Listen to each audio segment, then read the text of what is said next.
Keep your eye on the red and the blue. Great win by the D's last night. Their 7th win of the year, Tony. Yeah. And puts them 8th on the ladder. And it was all because of one man and one man only. The fullback of the All-Australian team this year, Stephen May, joins us all the way up there. I think he's actually left Darwin. Where are you now, Frothies? And it was a great win, but also a very late night for you and your team. Phil, I thought we were going to run with Roffries anymore. He said you're going to look after me. But we're back on the sunny coast. We got home at about 3:30 a.m. this morning, so it was a fly-in, fly-out job, business trip, if you like. So we share the flight with St Kilda there and back. So it was very, very important that we got the win because it would have been a tough flight home. Now, there was a lot of talk prior to that Rowan Marshall and Max Gawn were going to be seated next to each other. Did that eventuate? Yeah, they were. They're both in 1A and 1C, both in business, the big units. So, there wasn't a lot of chat going on up there, though. You didn't go and sit next to Max King as well on the plane, did you? The poor kid. Maxie was... I was in 3, Max was in 4 on the other side, so I could see him. But Jakey Lever and Tim Membry were right in the aisle seats right next to each other, so that was pretty awkward. What do you do? Memorise the seating arrangements for everyone on that flight, do you? Oh, it's pretty easy, TJ. It's, there's only two blokes to each 3, so and when you're looking straight across at the same who we're about to play against, makes an interesting flight. Steve, we'll take a look at the stats board. It was a significant win for your club. Had to win it, and you won it tight. And I thought your defence, and you in particular, was magnificent late. Petrarca, what a super year he's had. Oliver, he was brilliant as well. Steve May, 22 disposals for fullback. Ed Langdon's having a better second half of the season. But just on Petrarca, Steve, I read last year his goal kicking was an issue. It just shows the confidence he's playing with. He nailed that first one and he was away for the rest of the game. Yeah, he's certainly a beast. Track, he's going very well. He's done a lot of work in his mental side of the game this past off-season, as long as he's physical. He's in ripping neck. But he's just playing with a lot more confidence, and it's pretty scary when he gets up and going. He's a midfielder, but he's got a key position body, so yeah, he's a tough matchup.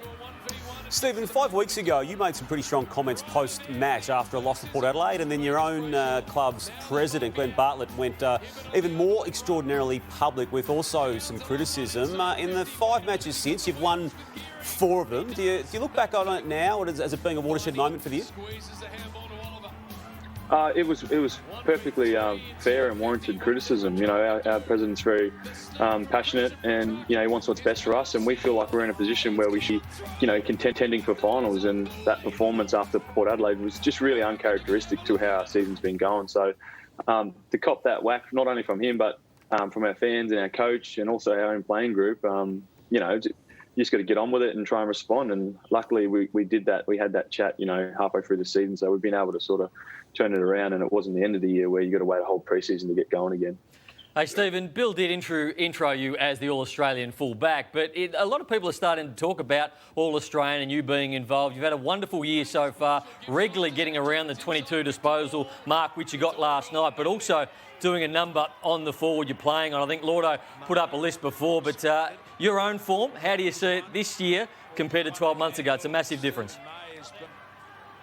Oh, a huge difference. I think the main difference for me is having trust in my body. I got to Melbourne and, I tried to get myself really fit and turned up in not the best nick and got injured and broke down. So, I knew I had, it's no one else's fault but my own. So I had to just knuckle down and have a big pre-season.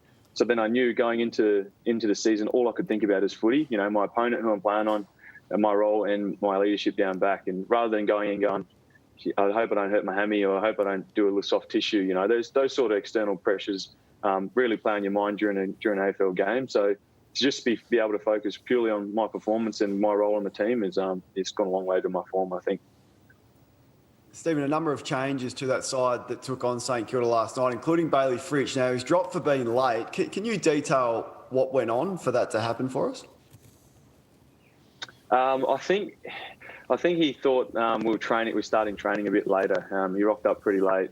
But I think, after the loss against the Doggies, everyone's been on edge, and we had a bit of a not a really bad meeting, but we had a solid meeting Monday about the position we're in on the ladder and where we are in the season. So all the little things, that was pretty much what we spoke about, was the little things, and that's going to help us get wins. And unfortunately for Fritter, it's the wrong week to be late. And the coaching staff and that made a statement by dropping him. To Fritter's credit, he played against the Collingwood in the reserves, and I think he kicked 5 and had about 5 goal assists. So, he didn't drop his lip. He just went, you know what, I stuffed up, played well. He should be back this week. But I think it was more of a great message to the rest of the group that we're up here, not on holidays. It's fair income. You can't be sleeping in and that sort of thing. Steve, it is quite amazing, isn't it? If someone had said to you at the start of the season that in the space of a week you'd be flying from your home base on the Gold Coast to Alice Springs, back to the Gold Coast, and then a few days later to Cairns to play Sydney, I mean, you would have laughed, wouldn't you? Yeah, well, even just the whole sharing flights with just another team and sharing the same hotel, and it is a strange season. But to everyone's credit and to the AFL, they've done everything they can to make it as comfortable as they can for us and for the league to go ahead. We know we're going to be agile and flexible with fixtures and flights and all that sort of stuff, and that's what I think is making this season so unique. Is just you never know what's going to happen, even with the rolling fixture where you don't know who you're playing in the next few weeks. So, although now we're at the end of the season, we know there's only 4 teams left. But that's sort of been a little bit of element of excitement throughout this year, and I think everyone's doing a great job. And hopefully the footy's been putting some smile on a lot of people's faces, particularly the D's fans who've been suffering for a bit. Getting them a win is it's great. Yeah, it certainly has, Steve. And I considered giving you a 10 last night. I considered it. Come on, Lordo.